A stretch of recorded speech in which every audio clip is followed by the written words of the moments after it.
Hi, എല്ലാവർക്കും പുതിയൊരു വീഡിയോയിലേക്ക് സ്വാഗതം. ഇന്നിവിടെ നുറുക്കുമീൻ നാടൻ രീതിയിൽ മാങ്ങിയിട്ടിട്ട് കറി വെച്ച് നോക്കാട്ടോ. അതിനുവേണ്ടി ചീഞ്ചട്ടി അടപ്പത്ത് വെച്ച് 2 ടീസ്പൂൺ മല്ലിയും 4 ടീസ്പൂണോളം മുളക് പൊടിയും ചൂടാക്കി എടുക്കാം. കഴുകി വൃത്തിയാക്കി വെച്ച മീനിലേക്ക് 1/2 ടീസ്പൂൺ മഞ്ഞൾപ്പൊടിയും ആവശ്യത്തിനുള്ള ഉപ്പും ഇട്ട് കൊടുക്കാം. പിന്നെ ഈ ചൂടാക്കി വെച്ച മല്ലിപ്പൊടിയും മുളക് പൊടിയും കൂടിയും ചേർത്ത് കൊടുക്കാം. കുറച്ച് ഉള്ളി, ഇഞ്ചിയും പച്ചമുളകും കൂടി ചതച്ച് ഇട്ട് കൊടുക്കാം. കുറച്ച് വേപ്പിലും ഇടാം. പുളിയുള്ള ഒരു പച്ചമാങ്ങ കഷ്ണങ്ങളാക്കി ഇട്ട് കൊടുക്കാം. ഇനി ഇതിലേക്ക് 1 ടീസ്പൂൺ വെളിച്ചെണ്ണയും കൂടി ഒഴിച്ചു കൊടുക്കാം. ഇതെല്ലാം കൈകൊണ്ടൊന്ന് കൂട്ടി യോജിപ്പിച്ച് കൊടുക്കാം. ഇനി 1/2 മുറി നാളികേരം വേണം. നാളികേരം ചെരുകി തൻപാല് പിഴിഞ്ഞു വെച്ചതിന് ശേഷം മിക്സിയിലടിച്ച് 1-ാം പാലും 2-ാം പാലും എടുത്തിട്ട് ഈ 2 പാലും മീനിൽ ചേർക്കാം. നന്നായി കൂട്ടി യോജിപ്പിച്ച് ഇളക്കിയിട്ട് അത് അടപ്പത്ത് വെക്കാം. കുറച്ചു നേരം നന്നായി തിളച്ചതിന് ശേഷം തീയൊന്ന് ചെറുതാക്കി വെക്കാം. മീൻ വെന്ത് ചാറ് കുറുതായി വരുന്ന വരെ ഒന്ന് വെയിറ്റ് ചെയ്യാം. ഇത് തിളയ്ക്കുമ്പോൾ തന്നെ നല്ല നാടൻ മീൻകറിയുടെ മണം വരുന്നുണ്ട്.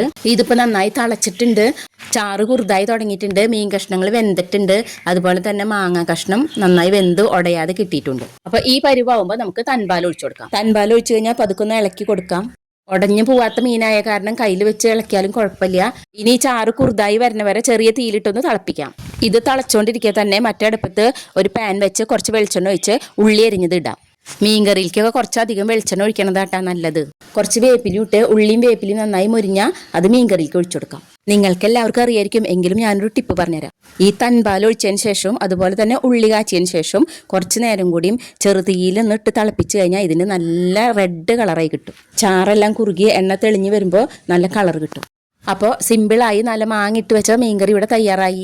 അപ്പോൾ ഈ നാടൻ രുചിയുള്ള മീൻകറിയുടെ റെസിപ്പി ഇഷ്ടപ്പെട്ടെങ്കിൽ ഒന്ന് ലൈക്ക് ചെയ്യണേ, ഷെയർ ചെയ്യണേ, സബ്സ്ക്രൈബ് ചെയ്യാത്തവർ സബ്സ്ക്രൈബും ചെയ്യണേ, വീഡിയോനെ പറ്റിയിട്ടുള്ള കമൻറ്റും രേഖപ്പെടുത്തണേ. അപ്പോൾ അടുത്ത വീഡിയോയിൽ കാണുന്നവരെ Tata, bye bye, thank you.